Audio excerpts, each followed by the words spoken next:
In the first of our two videos on why liberalism fails, we saw that the lesson of history is that those who are industrious, those who work hard and are frugal and self-disciplined, sacrificial and virtuous, will succeed, and that those who are covetous, lazy, indulgent, self-absorbed, wasteful, will fail. This is the incontrovertible lesson of history, a lesson that liberalism never learns. Liberalism fails at this very point. There is nothing sacred to the liberal. Everything is to be challenged. Everything that does not meet the test of his reason or logic must be rejected. No tradition, no virtue, no quality is above suspicion. Something is to be accepted or denied wholly or in part as his own personal judgment dictates. Change is his watchword, and that too often means change from that which is proven to be enduring, good, and successful. Again, study history and see what works. If we go back to what works, we will enjoy progress. But the liberal must revise history. Notice what they have done with our own. According to the liberal scholar, our founding fathers were not great men who built a solid foundation for a successful country. They were terrorists, elitists, racists, slave owners who oppressed other people and exploited resources for their own selfish aggrandizement. The liberal must tear down in order to build up what he wants.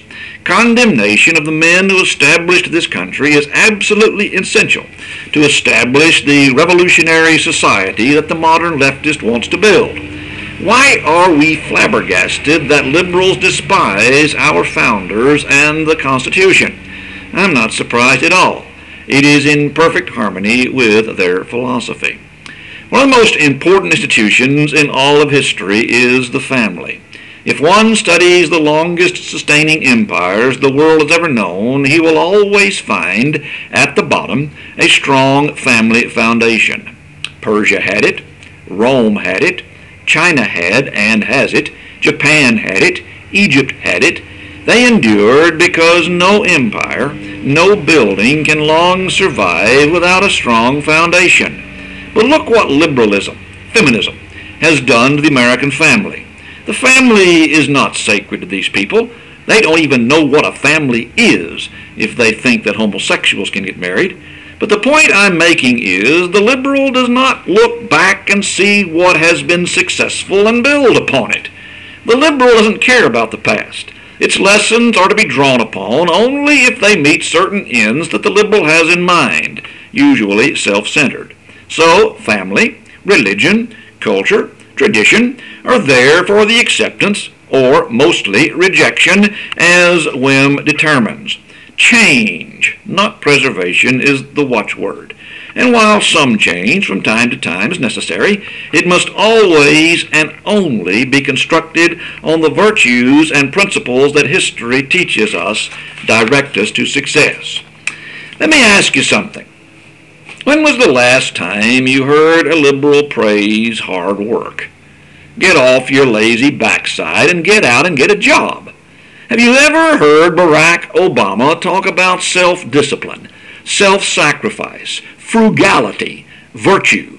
When do you ever hear a liberal praise the family or the church or express consternation and grave concern over the breakdown of the American family and the loss of morality that fashions a self-controlled life?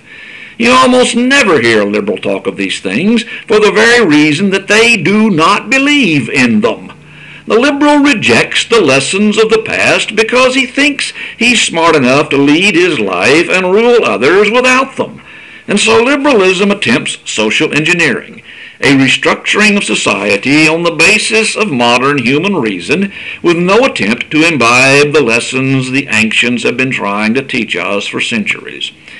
Folks, it is not the least bit surprising to an historian that the more liberal this country has become, the more we see the moral foundations collapsing, the family being destroyed, our economic system in tatters, our leaders corrupt, wasteful, irresponsible curs.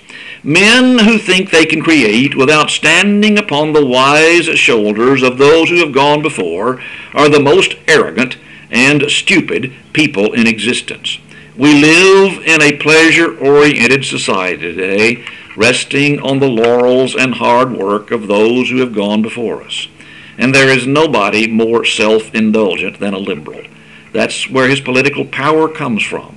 Indeed, it is in the interest of the liberal and government that people not be self-disciplined, moral, and industrious, because if they were, what would they need government and liberals for?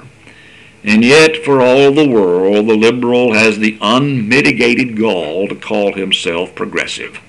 There is nothing progressive about dragging people onto a dung heap. If this country, if any individual wants true progress, they'll look back to history, see what happened in days of yore, learn those qualities that lead to growth and achievement, and mimic them, and reject with disdain those human attributes and folly and vice that can only lead to poverty and despair. Liberalism will fail every time because of its failure to do this. I shall examine the second part of Will Durant's quote in the next in this series.